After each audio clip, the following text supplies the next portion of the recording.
بسم اللہ الرحمن الرحیم وبہ نستعین الحمد للہ رب العالمین والصلاة والسلام علی سید المرسلین وعلی آلہ وصحبہ اجمعین ومن تبعہم بإحسان الی یوم الدین اعوذ باللہ من الشیطان الرجیم بسم اللہ الرحمن الرحیم اللہ لا الہ الا هو الحی القیوم لا تأخذہ سنۃ ولا نوم لہ ما فی السماوات وما فی الارض من ذا الذی یشفع عندہ الا بإذنہ يعلم ما بين أيديهم وما خلفهم ولا يحيطون بشيء من علمه إلا بما شاء وسع كرسيه السماوات والأرض ولا يؤوده حفظهما وهو العلي العظيم۔ سامعین کرام، ہم لوگ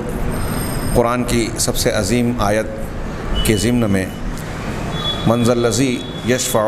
عنده إلا بإذنه کے تحت کچھ تفصیلات جاننے کی کوشش کر رہے ہیں۔ پچھلے درس میں ہم نے یہ جانا کہ اللہ تبارک و تعالیٰ کے یہاں جو سفارش ہوگی وہ شفاعت بالاذن ہوگی، جیسا کہ ہماری زیر بحث آیت میں بھی اللہ نے اسی کو ثابت کیا ہے اور اس کے علاوہ جتنی بھی سفارشات ہیں ان کا رد کیا ہے۔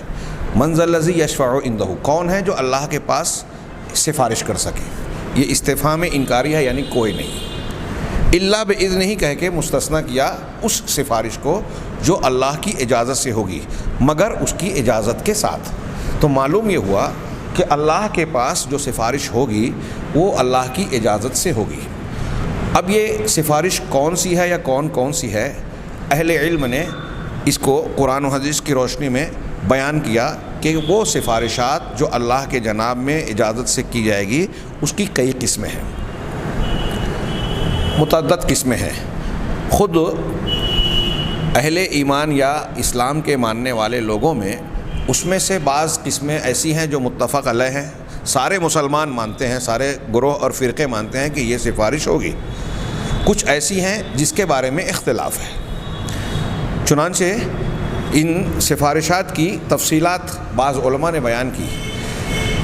علامہ ابن ابی العز رحمہ اللہ نے شرح العقیدہ طحاویہ میں 8 قسموں کا ذکر کیا۔ علامہ ابن قیم رحمہ اللہ نے 6 قسمیں بیان کی ہیں ان شفاعتوں کی جو قرآن و حدیث سے ثابت ہوتی ہیں۔ وہ کہتے ہیں کہ وہ سفارش جو ثابت شدہ ہے قرآن و حدیث کی روشنی میں اس کی 6 قسمیں ہیں۔ سب سے پہلی سفارش وہ سفارش ہے جس کو الشفاعۃ الکبریٰ کہا جاتا ہے، سب سے بڑی سفارش۔ سب سے بڑی سفارش، اس کا ذکر بار بار ہوا، اور اس سلسلے میں جو لمبی چوڑی حدیث بخاری، مسلم اور دیگر کتب حدیث میں موجود ہیں، ثابت شدہ ہے، سارے لوگ مانتے ہیں، وہ اتنی زبردست ہے کہ ایک بندے کے لیے بطور واعظ و نصیحت کے بھی اس میں کافی اہم پہلو ہے کہ انسان کا دل اس سے پسج جائے۔ میدان محشر کا نقشہ اور اس دن کی ہولناکی کا اندازہ ہوتا ہے اس سے کہ لوگ موقف میں جب حیران پریشان اور بالکل مصیبت میں ہوں گے، اس وقت لوگوں کا آپس میں ایک گروہ کہے گا کہ تم میں سے کوئی شخص یہ کیوں نہیں کرتا کہ اللہ تبارک و تعالیٰ کے جناب میں کسی کے ذریعے سے یہ گزارش کرے کہ اس موقف کی تنگ پریشانیوں سے اللہ ہمیں نجات دے، حساب و کتاب لے کے معاملہ آگے بڑھائے۔ چنانچہ لوگوں کا ایک گروہ ابو البشر حضرت آدم علیہ السلام کے پاس جائے گا، ان سے کہے گا کہ آپ ابو البشر ہیں، اللہ نے اپنے ہاتھوں سے آپ کو بنایا، آپ کے اندر اپنی روح کو پھونکا اور پیدا کیا، آپ دیکھیے لوگ کس تکلیف اور پریشانی کے عالم میں ہیں، کیا آپ نہیں دیکھ رہے ہیں؟ لہٰذا آپ کی یہ فضیلت ہے تو آپ اللہ سے سفارش کریں۔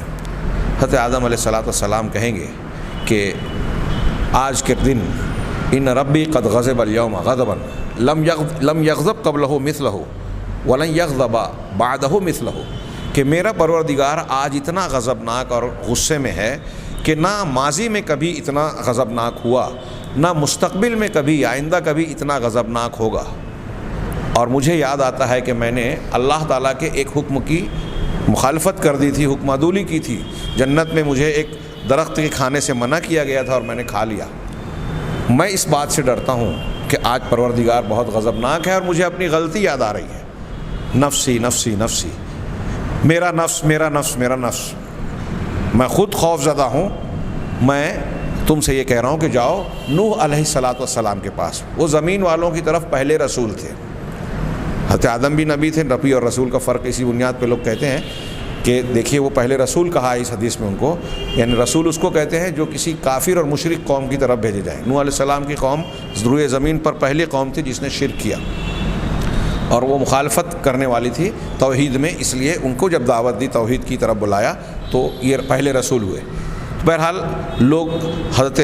نوح علیہ الصلاۃ والسلام کے پاس جائیں گے، شکر گزار بندہ ان کو جن کو اللہ نے قرآن میں کہا ہے، ان سے بھی درخواست کریں گے۔ وہ اپنی غلطی یاد کریں گے کہ میں نے اللہ سے ایسی درخواست کر لی تھی کہ اپنے بیٹے کے لیے معافی طلب کی جبکہ مشرک تھا، مجھے آج ڈر لگتا ہے، آج میرا پروردگار اتنا غضبناک ہے کہ نہ پہلے ہوا نہ بعد میں ہوگا۔ تم ابراہیم علیہ الصلاۃ والسلام کے پاس جاؤ، وہ خلیل الرحمن ہیں، وہ ایسے ہیں، وہ ایسے ہیں۔ حضرت ابراہیم علیہ السلام اپنے 3 کذبات کو یاد کریں گے، جب جھوٹ کو، بخاری مسلم میں جو بعض لوگوں کو کھٹکتی ہے یہ حدیث، وہ بخاری مسلم کی اس حدیث پر تو اعتراض کرتے ہیں لیکن ان حدیث شفاعت میں بھی اس کا تذکرہ ہے، کیا اسے بھی رد کر دیں گے؟ اس کا جواب اپنے مقام پر دیا گیا ہے کہ وہ جھوٹ اصلی جھوٹ نہیں ہے، جیسے دنیا میں لوگ کسی کو دھوکہ دینے کے لیے جان بوجھ کے خلاف واقعہ بیان کرتے ہیں، ایسا جھوٹ حضرت ابراہیم علیہ الصلاۃ والسلام کا نہیں تھا۔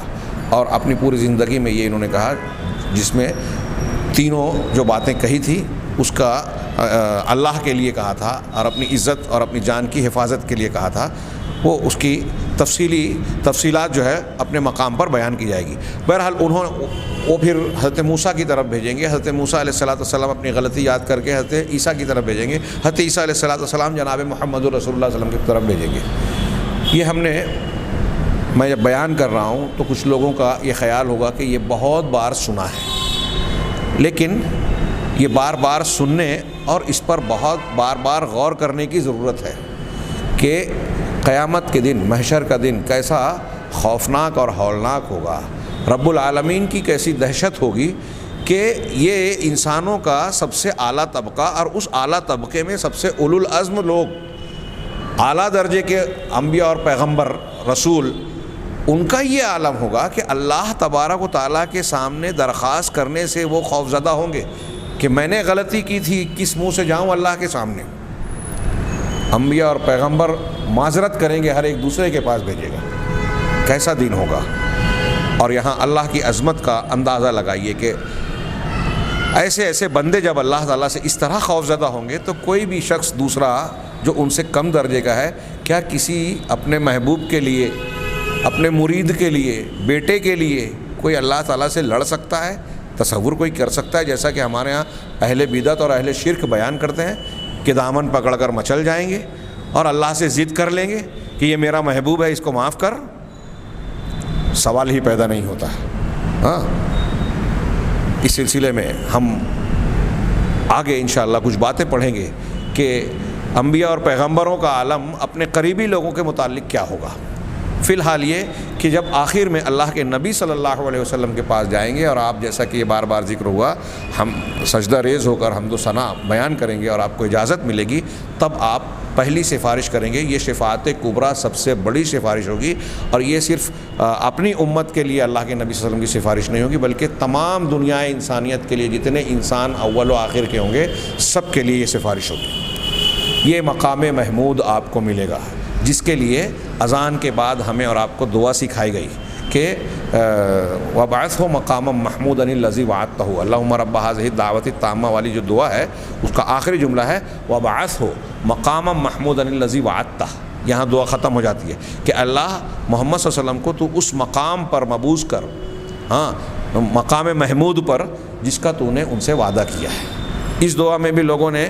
بیچ میں بھی کچھ تبدیلی کر دیا، اضافہ کر دیا، والدرجات الرفیع جو حدیث میں نہیں ہے، انک لا تخلف المیعاد جو حدیث میں نہیں ہے۔ پتہ نہیں لوگوں کو نبی کریم صلی اللہ علیہ وسلم سے ثابت شدہ دعاؤں میں کمی کیوں محسوس ہوتی ہے، اور لوگ علماء کی یا بناوٹی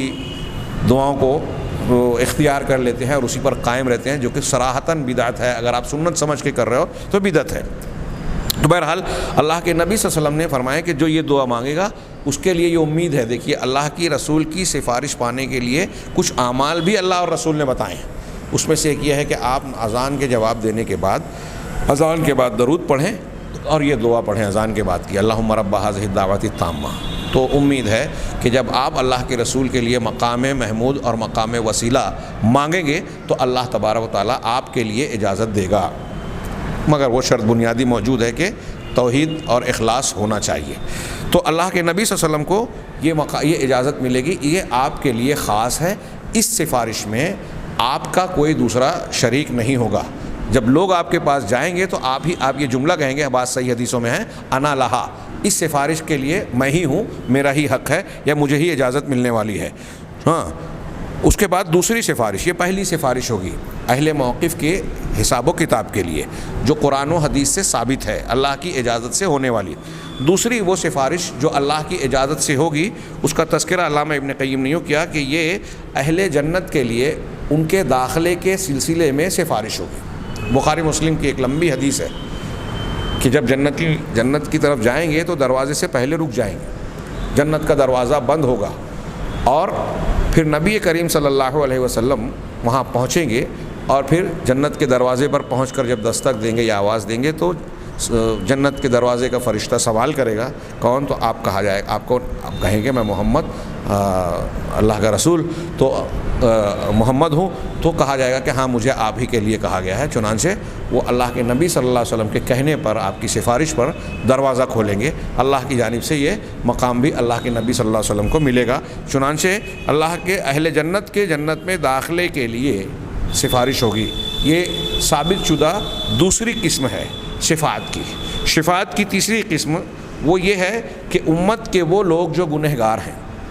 امت کے گنہگار لوگ جن کے لیے جہنم، جو اپنے عمل اور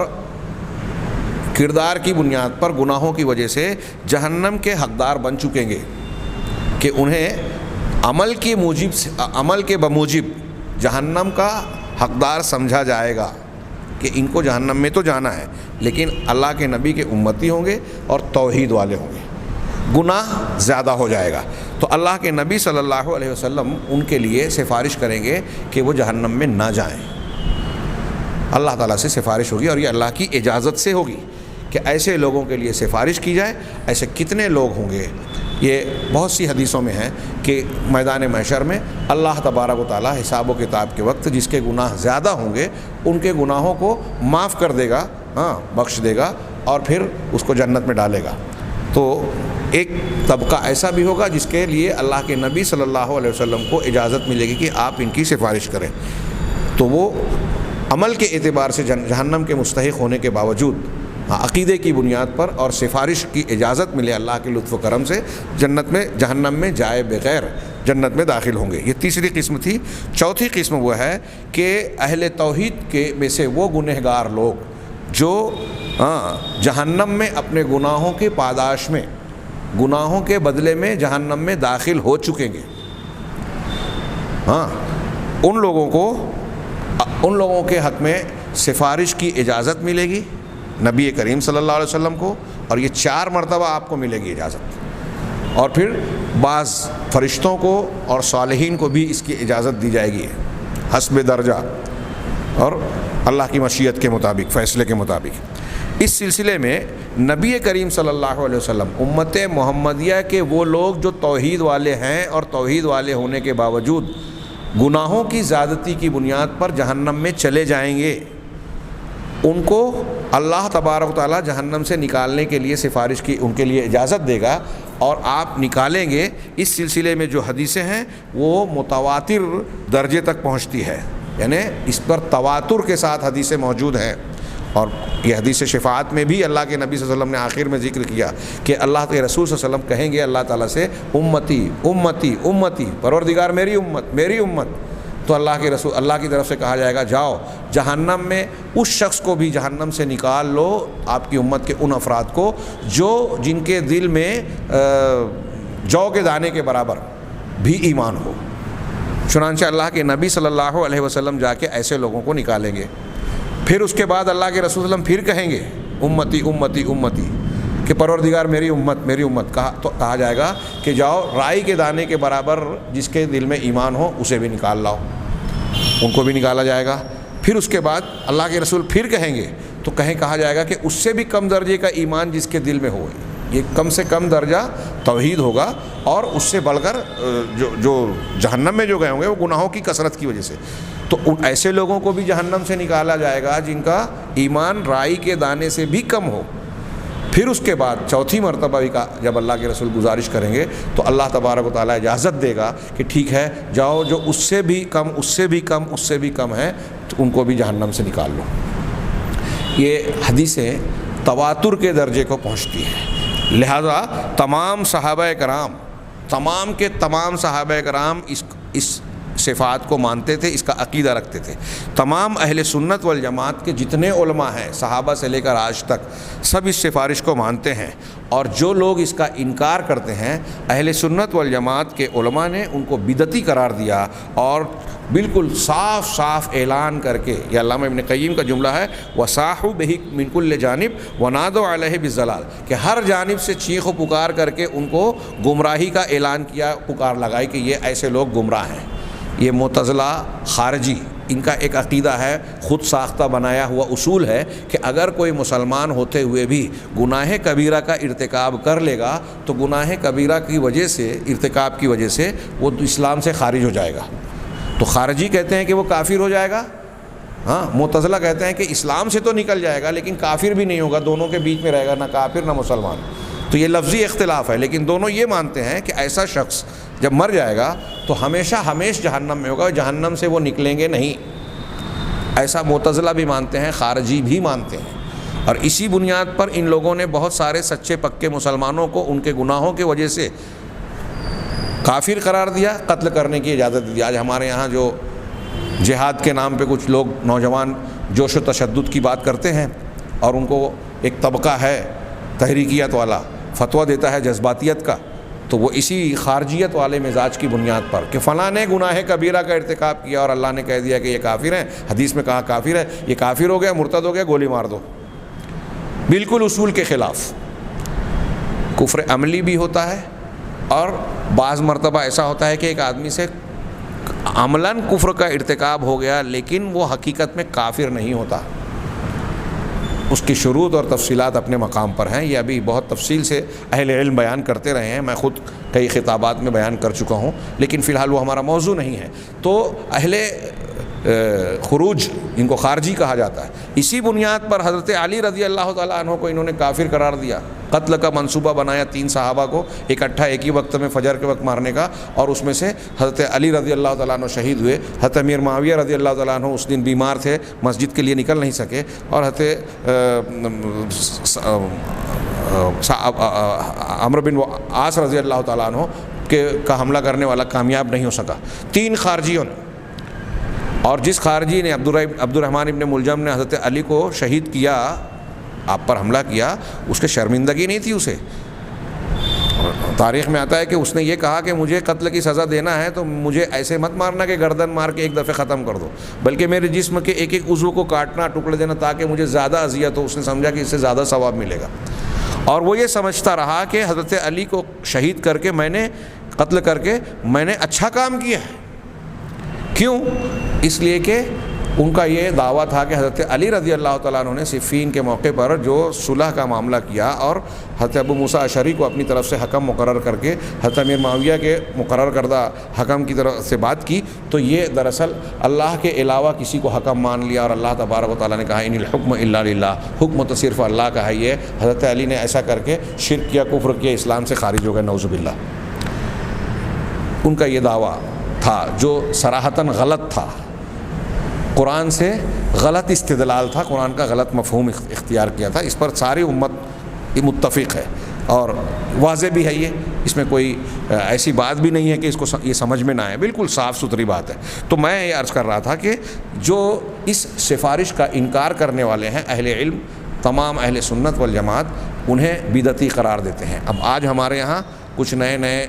خود ساختہ قسم کے علامہ اور محققین جو حقیقت میں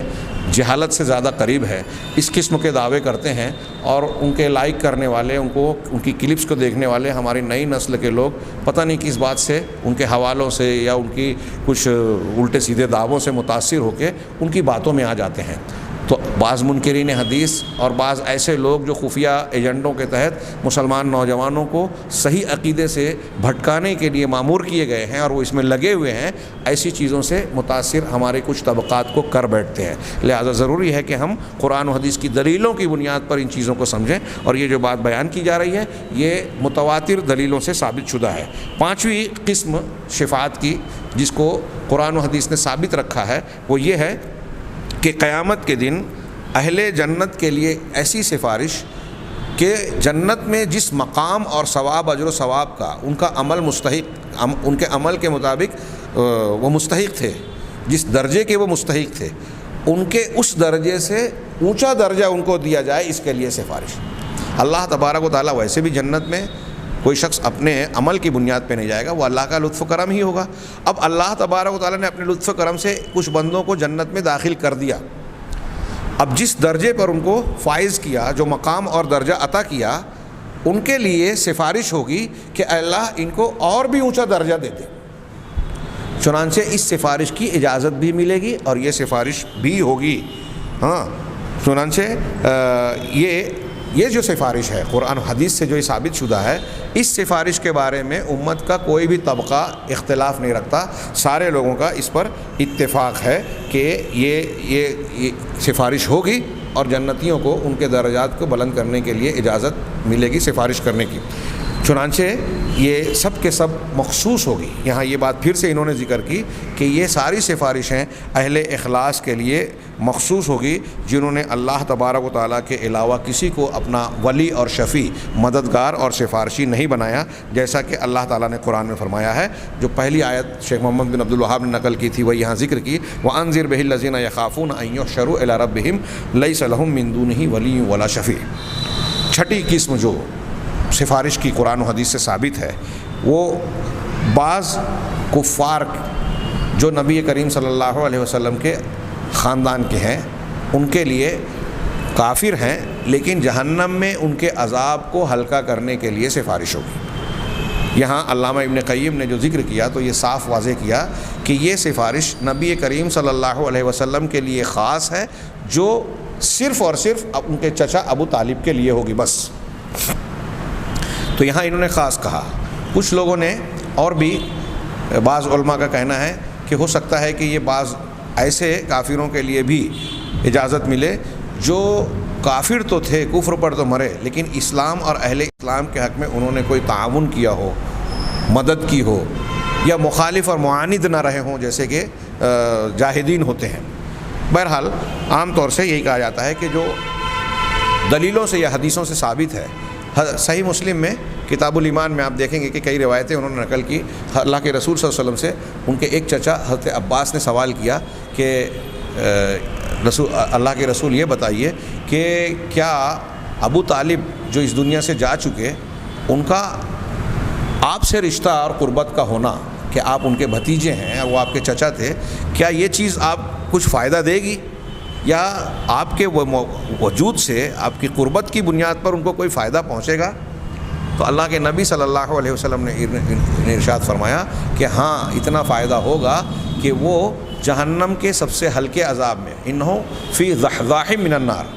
ہم زحزح کا لفظ کا میں ایک لفظ میں کیا ترجمہ کروں، اس کی تشریح جو اہل لغت نے کی ہے وہ یہ کہ ندی وغیرہ میں کنارے کے سائیڈ میں، کنارے کے حصے میں جب آدمی پانی میں اترتا ہے تو ٹخنے تک جو پانی ہوتا ہے، اس کا پنجہ صرف جہاں پیر کا نچلا حصہ جو ڈوبتا ہے ٹخنے تک، اتنے حصے پہ کا جو پانی ہوتا ہے اس کو زحزاح من الماء کہا جاتا ہے، یعنی پانی کا تھوڑا حصہ۔ تو ایسے ہی وہ زحزاح من النار، آگ کے زحزاح میں ہوں گے، یعنی ایسی آگ میں جو ان کے پیر تک ہوگی۔ دوسری حدیثوں میں ہے کہ آگ کی جوتی پہنائی جائے گی، پیر میں وہ آگ کی جوتی پہنائی جائے گی، لیکن اس سے ان کے دماغ کی کھوپڑی کی ہڈیاں جو ہے، دماغ کی ہڈی جو ہے وہ کھولے گی، اور وہ ایسا سمجھیں گے کہ جہنمیوں میں سب سے سخت عذاب مجھے دیا جا رہا ہے جبکہ وہ سب سے ہلکا ہوگا۔ یہ مختلف حدیثوں میں، بخاری مسلم کی حدیثوں میں یہ مضمون موجود ہے۔ تو اللہ کے نبی صلی اللہ علیہ وسلم نے اپنے چچا عباس سے کہا کہ ہاں، ان کو جہنم کے اتھلے حصے میں رکھا جائے گا، تھوڑے والے جو پیروں تک آگ ہوگی ایسی جگہ پر رکھا جائے گا، اور اگر میں نہ ہوتا تو وہ جہنم کے سب سے نچلے طبقے میں ہوتے، لکان فی الاسفل من النار، فی الدرک الاسفل من النار، جہنم کے سب سے نچلے طبقے میں ہوتے۔ تو اللہ کے نبی صلی اللہ علیہ وسلم کی چونکہ صرف یہ اس بات پر نہیں کہ آپ کے چچا تھے، اس وجہ سے کہ آپ کے چچا ہونے کے ساتھ اللہ کے نبی صلی اللہ علیہ وسلم کی مختلف مقامات پر انہوں نے مدد فرمائی۔ ایک ابو لہب تھا جو معاند تھا، اس کے خلاف میں قرآن نے سورت اتار دی، تبت یابی لہب وتب، تو اس کو یہ اللہ کے رسول صلی اللہ علیہ وسلم فائدہ نہیں پہنچا سکیں گے۔ ان کو کیوں پہنچا سکیں گے؟ اس لیے کہ انہوں نے اسلام کی، مسلمانوں کی اور پیغمبر کی دنیاوی اعتبار سے، اپنی طاقت و قوت کے اعتبار سے مدد کی۔ شیب ابی طالب جیسے مقام پر 3 سال تک جب آپ کا معاشرتی مقاطعہ ہوا، جس کو ہم بائیکاٹ کہتے ہیں، لین دین اور سارا معاملہ ختم تھا، اس وقت ابو طالب اور آپ کے خاندان کے کئی مشرکین آپ کے ساتھ تھے، آپ کا تعاون کیا۔ تو ابو طالب آپ کے چونکہ معاون و مددگار بن کر رہتے تھے دنیاوی اعتبار سے، تو اس کی برکت سے ان کے عذاب میں تخفیف ہوگی،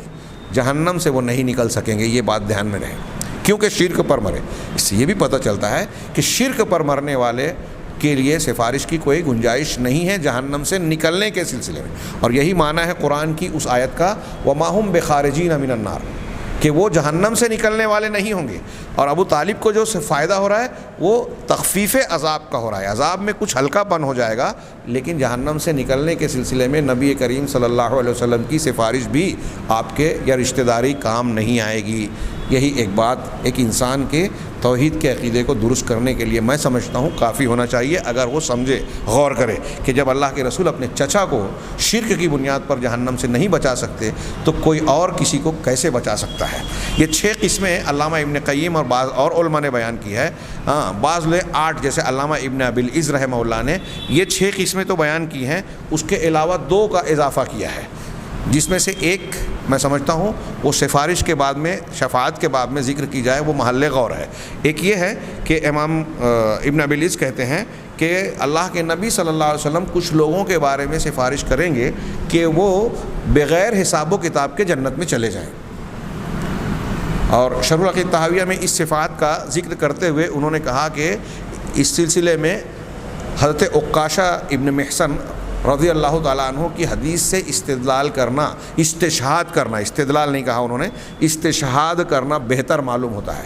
وہ صحیح مسلم میں ہے، مختصر اور مفصل روایت، اللہ کے رسول نے میدان محشر کا ذکر کیا، اس میں کئی باتیں ہیں، پھر آخر میں کہا کہ ایسے 70,000 خوش قسمت لوگ ہوں گے قیامت کے دن جو بغیر حساب اور بغیر کسی سوال و جواب کے،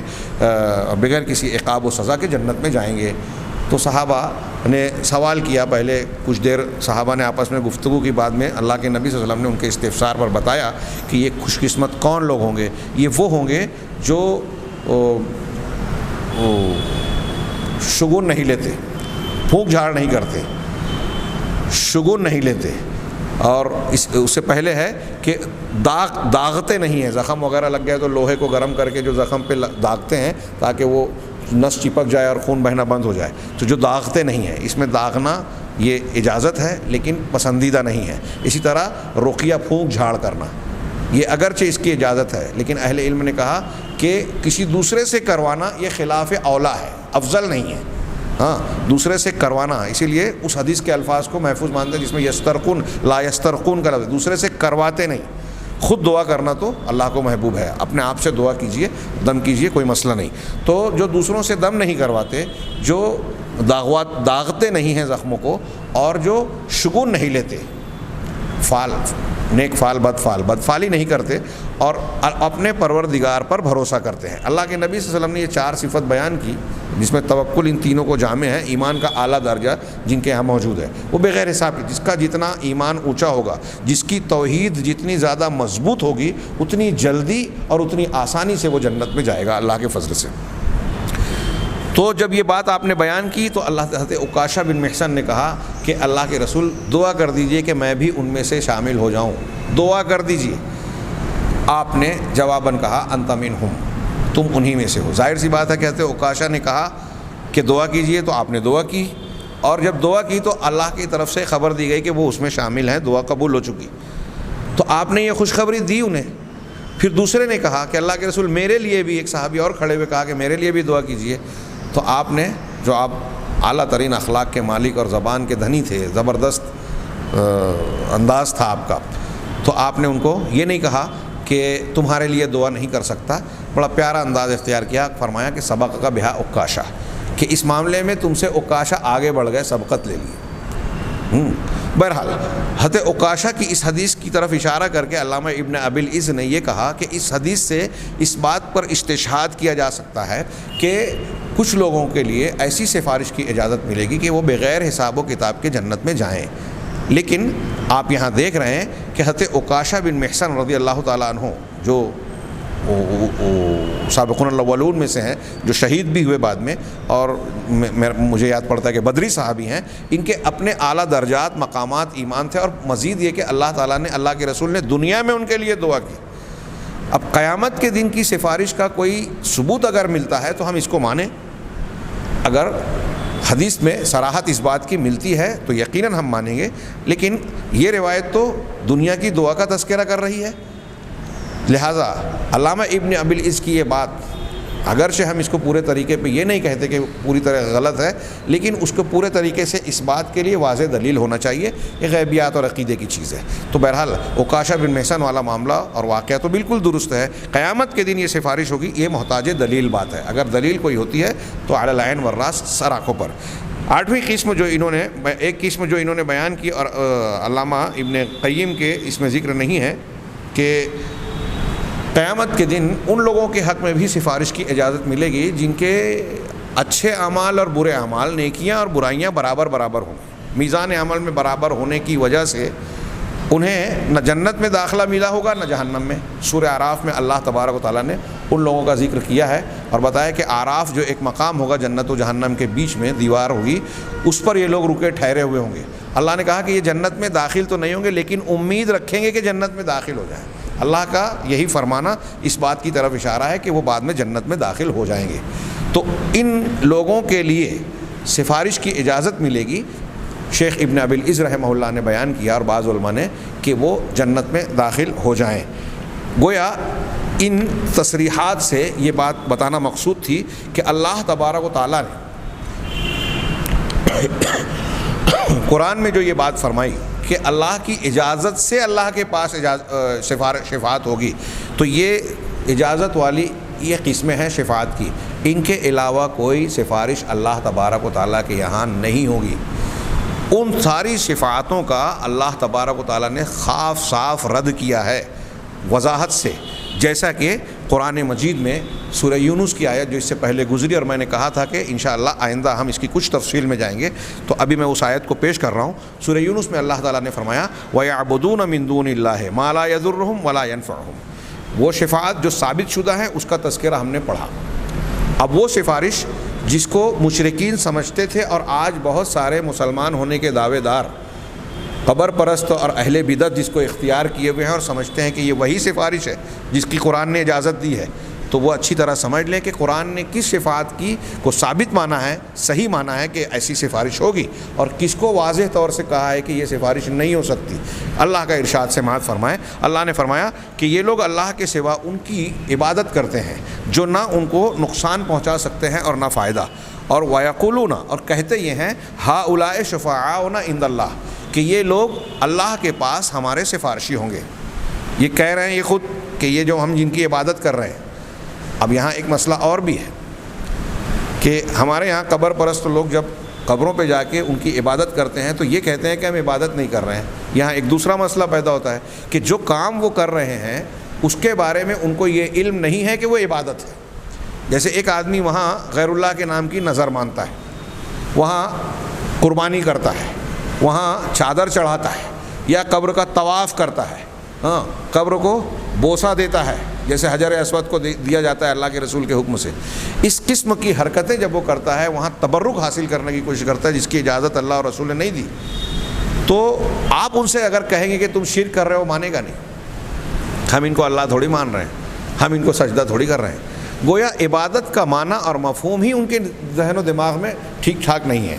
ہم نے سورہ فاتحہ کی تشریح کرتے ہوئے الہ اور الوہیت اور عبودیت کا معنی بیان کیا، وہاں عبادت کی تعریف کی ہے، وہ بھی ذہن نشین رکھنا بہت ضروری ہے، اور آج بہت سارے لوگوں کو سمجھانے کی ضرورت ہے کہ ہر وہ کام، ہر وہ فعل، قول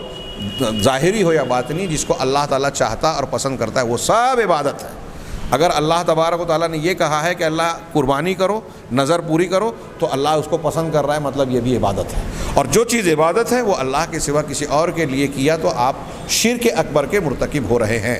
یہ اچھی طرح سمجھنا چاہیے۔ تو اب یہ مشرکین مکہ اور آج کے مشرکین میں ایک فرق یہ بھی ہے کہ مشرکین مکہ کئی چیزیں وہ سمجھتے تھے، بتوں کے ساتھ وہ جو کرتے تھے مانتے تھے کہ ہم ان کی عبادت کر رہے ہیں، اور آج کے مشرکین غیر اللہ کی عبادت کرتے ہوئے بھی کہتے ہیں کہ ہم شرک نہیں کر رہے ہیں، ان کی عبادت نہیں کر رہے ہیں۔ ہاں، اللہ تعالیٰ فرما رہا ہے کہ مشرکین یہ کہتے ہیں عبادت کرتے ہوئے کہ یہ ہم اللہ کے پاس ہمارے سفارشی ہوں گے۔ ان کے اس قول کو نقل کرنے کے بعد اللہ تبارک و تعالیٰ نے ایک جملے میں جو ان کا رد کیا، بہت ہی جامع کلام الہی میں جو بلاغت ہے، جو معنویت ہے، وہ یقیناً ہر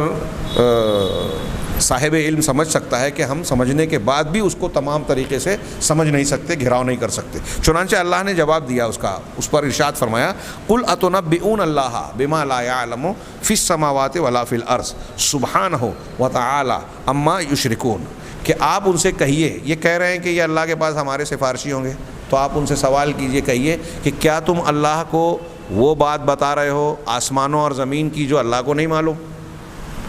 جو اللہ نہیں جانتا تم بتا رہے ہو۔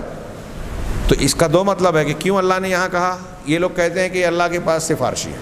تو پہلا سوال یہ موٹا اور سیدھا سا معنی کہ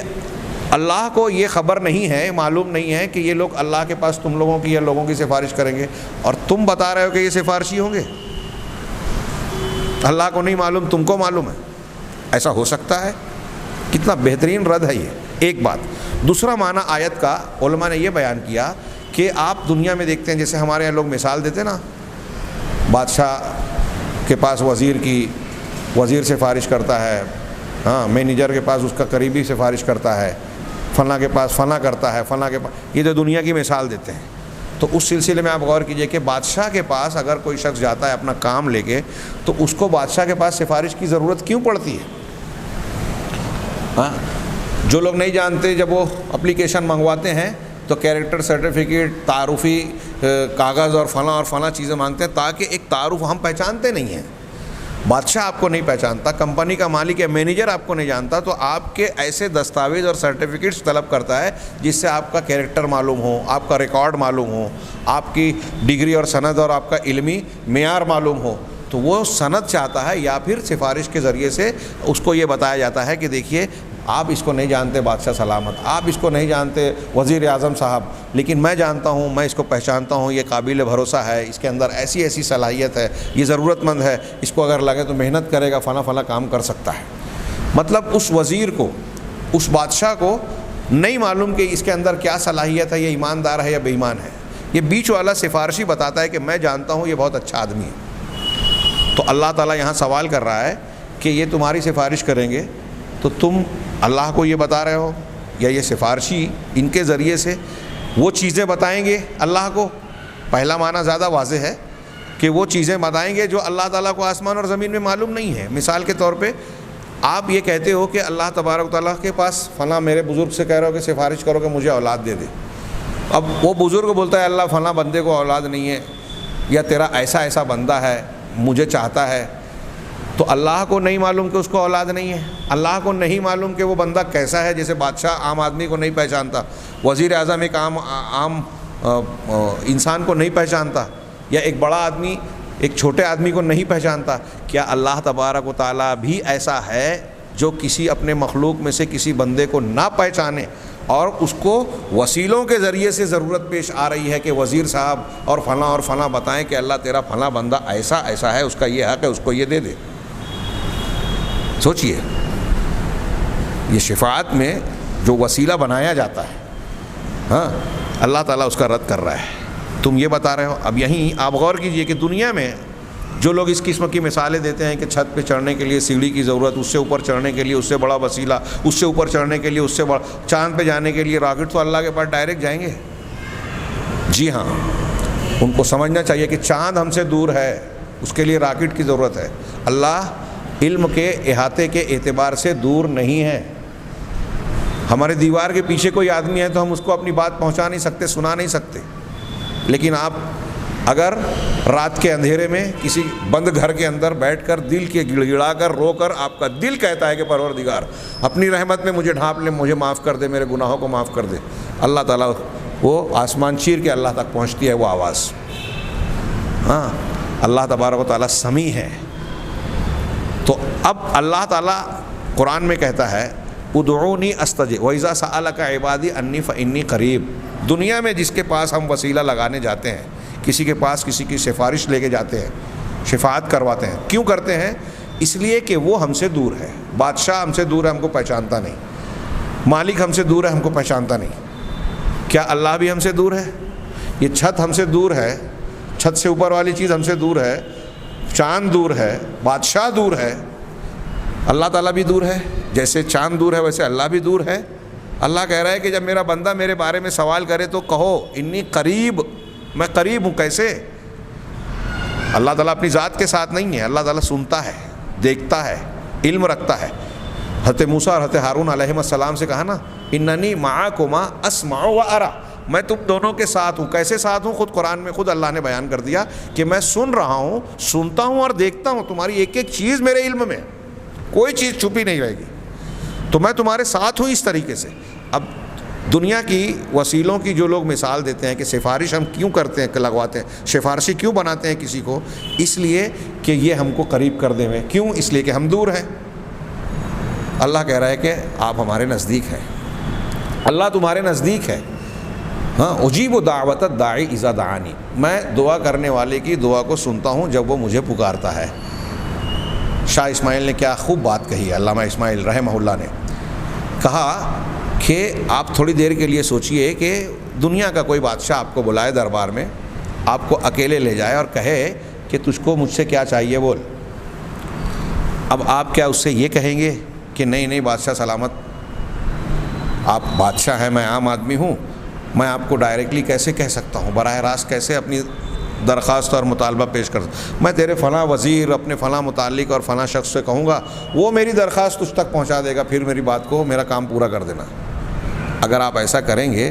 تو اس بادشاہ کو اپنی بے عزتی محسوس ہوگی کہ یہ میری شان میں گستاخی کر رہا ہے، قابل سزا ہے. میں خود کہہ رہا ہوں مجھ سے کیا چاہیے، میں کیا کام کر سکتا ہوں، مجھ سے مانگ لے، میں دینے کے لیے تیار ہوں، میں اس کو اجازت نامہ لکھنے کے لیے تیار ہوں. اور تم کہہ رہے ہو کہ میں تم سے نہیں کہوں گا، دوسروں سے کہوں گا. اب بادشاہوں کا بادشاہ پوری کائنات کے ہر انسان سے کہہ رہا ہے، نیک و بد سے، کہ جب میرا بندہ تم سے سوال کرے میرے بارے میں تو کہہ دو کہ میں قریب ہوں. اللہ تعالیٰ نے قرآن میں کہا نحن اقرب الیہ من حبل الورید، ہم انسان کی شہ رگ سے بھی زیادہ قریب ہیں. تو بتائیے کیا اللہ تبارک و تعالیٰ جب قریب ہے تو وہاں وسیلے کی ضرورت ہے؟ میں نے اس سے پہلے شاید نقل کی، علامہ احسان علیہ ظہیر کی ایک بڑی پیاری بات سنی تھی کہ دنیا کا ایک جاہل مسلمان بھی ایسا مانتا ہے کہ اگر کوئی شخص اللہ تبارک و تعالیٰ کی شان میں گستاخی کرے گا، گالی گلوچ کرے گا،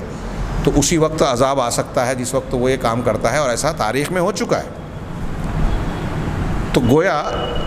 ایک جاہل مسلمان بھی یہ عقیدہ رکھتا ہے کہ اگر کوئی انسان گالی دے تو اللہ کو ڈائریکٹ بلا کسی واسطے کے فوراً پہنچ جاتی ہے، لیکن آپ دعا مانگیں تو آپ کی دعا ڈائریکٹ نہیں پہنچے گی. آپ ایسا عقیدہ رکھتے ہیں کسی کے واسطے سے وہ دعا پہنچے گی، کوئی پہنچائے گا تو پہنچے گی، اس میں اثر آئے گا. اللہ تبارک و تعالیٰ سے جب مشرکین کشتیوں میں سوار ہوتے تھے، سفر میں دعا کرتے تھے، تو مخلصین لہ الدین، قرآن نے کہا آپ ڈائریکٹ اللہ سے مانگ رہے ہیں. کفار مکہ ڈائریکٹ مانگ رہے ہیں اور قرآن کہہ رہا ہے. مطلب یہ ان کا بھی عقیدہ تھا، اگرچہ واسطے اور وسیلے کو، شفاعت کے عقیدے کو رکھتے تھے، ان کا بھی عقیدہ تھا کہ اللہ براہ راست سنتا ہے. تو اب آپ کی یہ مثال کہاں گئی جو آپ کہتے ہیں کہ بادشاہ کے پاس سفارش ہوتی ہے تو اللہ کے پاس بھی ضرورت ہے؟ بادشاہ جیسا ہے ویسے ہی اللہ بھی ہے، کہ وہ بادشاہ ہم کو نہیں پہچانتا، اللہ بھی نہیں پہچانتا. بادشاہ کو ہماری ضرورت نہیں معلوم، ہمارے گھر کے حالات کا علم نہیں ہے، ہمارے باطن کے بارے میں خبر نہیں ہے، کیا اللہ کو بھی نہیں خبر ہے؟ غور کا مقام ہے. یہ بات بڑی پیاری ہے اور اس سلسلے کی بعض دلیلیں جو قرآن نے بیان کی ہے قابل غور ہے. ایک ہوتا ہے کہ دباؤ رکھتے ہیں، ایک ہوتا ہے محبت، وہ انشاءاللہ میں اگلے درس میں بیان کروں گا. فی الحال یہ آیت پوری کر دوں. اللہ نے ارشاد فرمایا کہ کیا تم بتاؤ، کیا تم اللہ تبارک و تعالیٰ کو وہ بات بتا رہے ہو جو وہ آسمان اور زمین میں نہیں جانتا؟ اتنبئون اللہ بما لا یعلم فی السماوات ولا فی الارض. سبحانہ، اللہ پاک ہے، اللہ پاک ہے اس بات سے کہ اس کو ایسی ضرورت پیش آئے کہ اس کو کوئی بات معلوم نہ ہو اور کوئی دوسرا اس کو بتائے، خبر دے.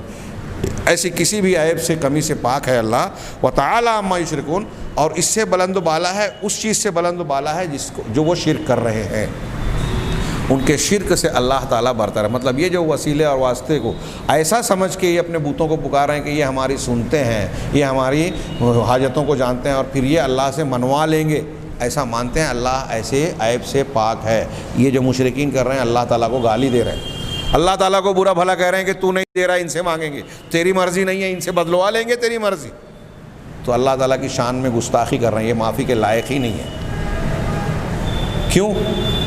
کیونکہ دنیا میں جو سفارش ہوتی ہے اس پر قیاس کر رہے ہیں. اب دنیا میں سفارش کیسی ہوتی ہے اور اس پر قیاس کرنا کس طرح اللہ تبارک و تعالیٰ کی شان کے خلاف ہے، انشاءاللہ آئندہ درس میں ہم اسے دیکھیں گے. اللہ تبارک و تعالیٰ ہمیں دین سمجھنے کی اور خاص طور سے صحیح عقیدہ سمجھنے، اس پر قائم رہنے کی توفیق عطا فرمائے، اسی پر موت دے اور اس کے ذریعے سے ہمیں نجات اور کامیابی سے نوازے. وآخر دعوانا الحمدللہ رب العالمین.